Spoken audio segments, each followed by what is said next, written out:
4 cierges brûlent haut, aux 4 coins du lit. Je n'ose pas regarder. Je n'ose pas bouger, car lorsque les flammes vacillent, des ombres glissent sur le visage et sur la bouche close. Et il me semble que ses traits s'animent, et je pourrais croire qu'il n'est pas mort, qu'il va se réveiller et dans sa voix claire me dire quelques mots de tendresse infantine. Mais je le sais, il est mort, et je ne veux plus regarder pour n'avoir plus encore à espérer, pour n'être plus encore une fois déçu. Je le sais. Je le sais. Mon enfant est mort hier.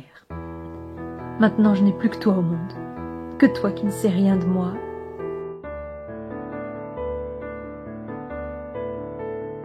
Bonjour à tous mes auditeurs et bienvenue sur ma chaîne Memento Liber.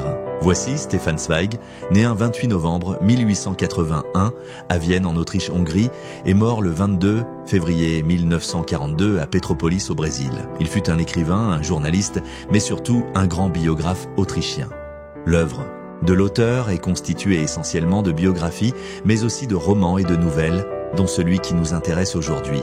Lettre d'une inconnue qui fut publiée en 1922.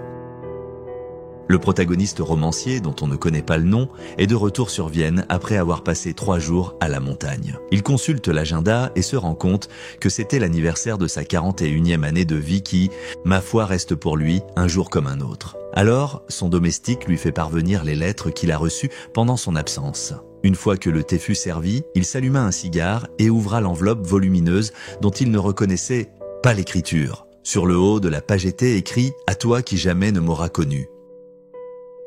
Parfois un voile sombre passe devant mes yeux. Peut-être ne serais-je même pas capable d'achever cette lettre. Mais je veux recueillir toutes mes forces pour te parler une fois, rien que cette seule fois, ô mon bien-aimé, toi qui ne m'as jamais connu. C'est à toi seul que je veux m'adresser, c'est à toi que pour la première fois je dirai tout. Tu connaîtras toute ma vie, qui a toujours été à toi et dont tu n'as jamais rien su.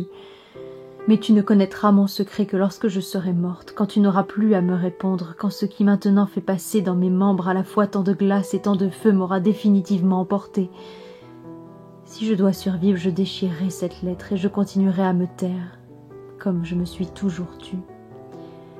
Mais si elle arrive entre tes mains, tu sauras que c'est une morte qui te raconte. Cette inconnue était une ancienne jeune voisine, qui entre 13 et 16 ans passa ses après-midi à regarder à travers l'ouverture circulaire de sa porte cet homme élégant, svelte et très beau. Elle a vite pris conscience qu'il avait 2 visages et qu'il menait une sorte de double vie. Mais elle tomba éperdument amoureuse. Elle était la personne la plus heureuse du monde jusqu'à ce qu'un homme d'Innsbruck, une ville nichée au cœur des Alpes tyroliennes, à 500 km de la capitale, fasse une demande de mariage à sa mère, la contraignant à déménager. Elle vécut 2 ans dans cette ville qui la rendait malheureuse, car elle était éloignée de lui et avait passé son temps à ne penser qu'à lui. À 18 ans, elle retourna sur Vienne pour du travail et un soir tomba sur lui. Le romancier lui proposa de dîner ensemble et de finir la soirée dans son appartement. Folle amoureuse, elle accepta. Leur aventure dura 3 nuits avant que l'écrivain ne soit contraint de partir en voyage. Elle ne reçut jamais aucune nouvelle de lui, mais elle ne lui en voulait pas car elle savait qu'il était comme ça. L'inconnu demanda à l'écrivain de lui pardonner pour ce lourd secret qu'elle dissimula. Elle était tombée enceinte après ce week-end de passion. Elle vécut de longues années seule, à se vendre auprès des hommes et à se faire entretenir pour avoir de l'argent et élever leur enfant loin de la misère. Un jour, alors qu'elle vivait depuis 2 ans avec un jeune et riche fabricant, elle le suivit jusque chez lui. Le cœur ayant ses raisons, que la raison ignore, ils firent l'amour encore, sans qu'il puisse comprendre qui elle put être. Elle se regarda devant la glace, elle remarqua qu'il glissa des billets dans son veston. Outrée, qu'il la considère comme une simple fille de joie, elle qui l'aimait de tout son cœur, elle, la mère de son enfant, décida de partir avec hâte. Amoureuse d'un homme qui ne l'a jamais reconnue, le seul lien qui l'unissait, à lui, avait été enveloppé par la mort. Elle sentit aussi que la mort fut en train de l'envelopper du même mal. Avant de terminer sa lettre, elle ne lui demanda qu'une seule chose, qu'à chacun de ses anniversaires, il dut garnir son vase de roses blanches comme elle l'avait toujours fait.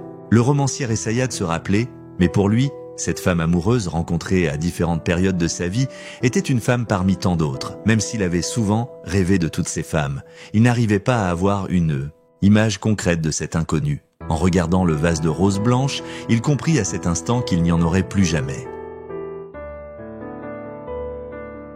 Rappelons que l'on sort de la Grande Guerre, qui débuta des conséquences de l'attentat de Sarajevo, soit l'assassinat perpétré le dimanche 28 juin 1914 de l'archiduc François Ferdinand, héritier de l'Empire austro-hongrois, et de son épouse.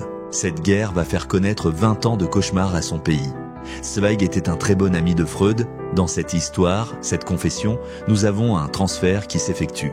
En effet, en psychanalyse, le transfert est un processus dans lequel les sentiments ou les désirs inconscients d'une personne envers une autre personne sont reportés sur une autre personne. Dans cette histoire, l'amour qu'éprouve l'inconnu pour l'écrivain est reporté sur son fils qui est le lien secret entre eux.